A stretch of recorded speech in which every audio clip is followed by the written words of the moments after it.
Bem-vindo ao nosso Evangelho no Lar. Não se esqueça de se inscrever no canal, curtir e compartilhar com seus entes queridos e deixar seus comentários e pensamentos. Juntos, vamos trilhar esse caminho de luz, nos conectando com Deus, nosso Mestre Jesus e os espíritos superiores, em um momento de muito amor fraterno. Prece inicial. Agradecemos a Deus e ao nosso Mestre Jesus pela oportunidade. Pedimos para que Deus ilumine a todos os encarnados e desencarnados que irão participar desse estudo do Evangelho.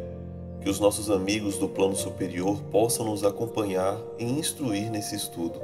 Que a vibração do nosso Mestre Jesus possa ser sentida por todos que estão agora participando. Que assim seja. O que é preciso entender por pobres de espírito. Capítulo 7. Bem-aventurados os pobres de espírito. Bem-aventurados os pobres de espírito, pois deles é o reino dos céus. Mateus, capítulo 5, versículo 3. A incredulidade zomba deste ensinamento moral. Bem-aventurados os pobres de espírito, como também zomba de outras afirmativas de Jesus, por não as entender. Por pobres de espírito, Jesus não se refere aos homens desprovidos de inteligência, mas sim aos humildes. Ele disse que é deles o reino dos céus e não dos orgulhosos. Os homens de ciência e de cultura, segundo o mundo, geralmente têm uma opinião tão elevada de si mesmo e de sua superioridade que olham as coisas divinas como desprezíveis para merecer sua atenção. Preocupados somente com eles mesmos, em suas vaidades, não podem se elevar até Deus. Essa tendência de se acreditarem superiores a tudo e a todos os leva a negar forçosamente o que, estando acima deles, poderia rebaixá-los e a negar até mesmo a divindade. Se consentem admiti-la, negam-lhe um de seus mais belos dons divinos, sua ação providencial sobre as coisas deste mundo, convencidos de que só eles já bastam para bem governá-lo.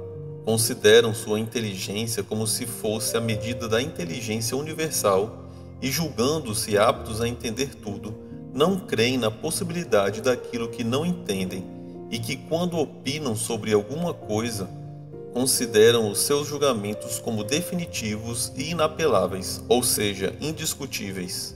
Quando se recusam a admitir um mundo invisível e um poder extra-humano, não é porque isto esteja acima de sua capacidade de entendimento, mas porque o seu orgulho se revolta contra a ideia de que haja alguma coisa acima da qual não se possa colocar e que os faria descer do seu pedestal. É por isso que apenas tem sorrisos de desdém por tudo o que não é do mundo físico e visível. Eles se atribuem grande cultura e ciência para acreditarem nessas coisas, que pensam ser boas segundo eles, para as pessoas simples, considerando aqueles que as levam a sério como pobres de espírito.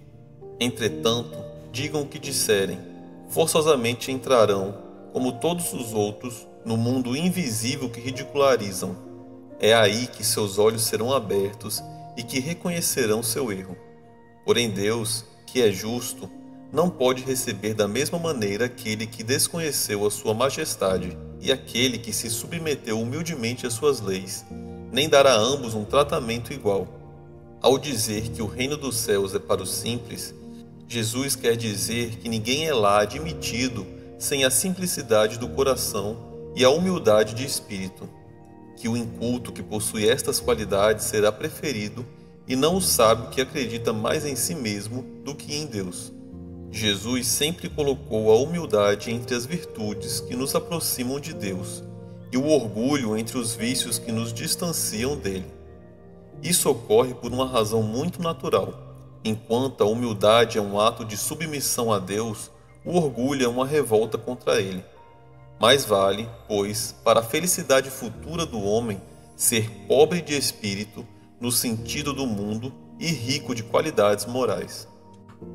Vamos aos comentários. Esse texto do Evangelho, segundo o Espiritismo, ele vem falar sobre os pobres de espírito.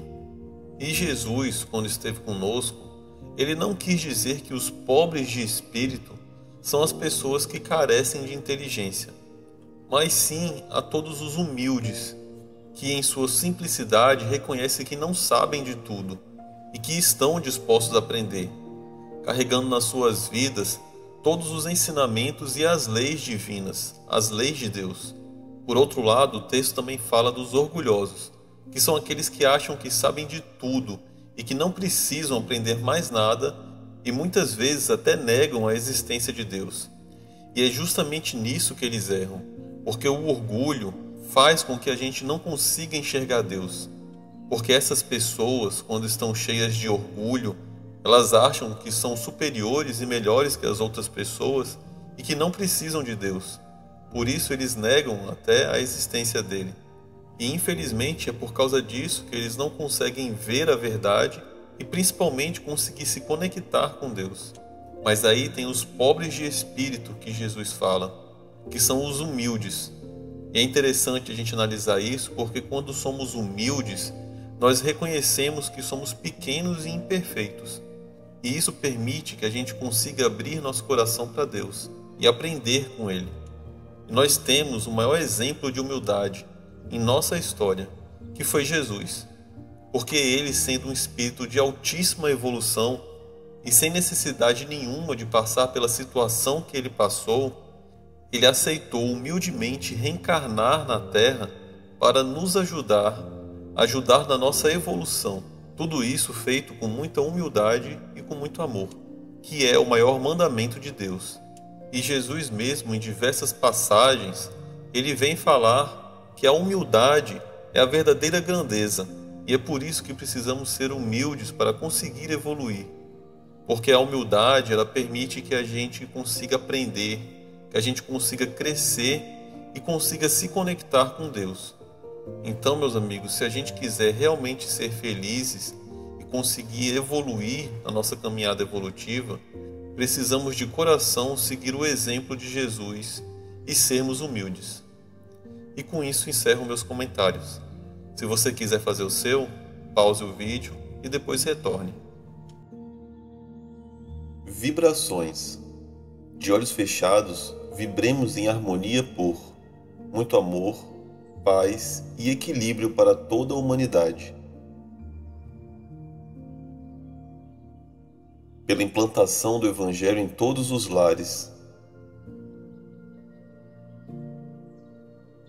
Pelo equilíbrio e paz de todas as famílias.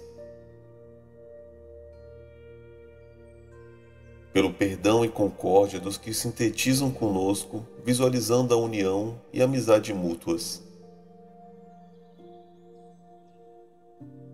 Pela cura e sustentação dos familiares e amigos.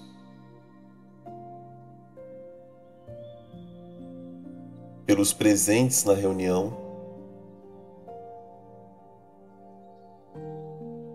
Pelos familiares e amigos desencarnados. Pelo lar onde está sendo feito o Evangelho. Prece final.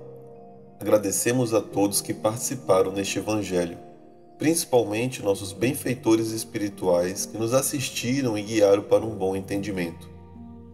Pedimos que nos ajudem a pôr em prática os ensinamentos do Evangelho aqui aprendidos e que possamos nos sentir fortificados na prática do bem e do amor ao próximo.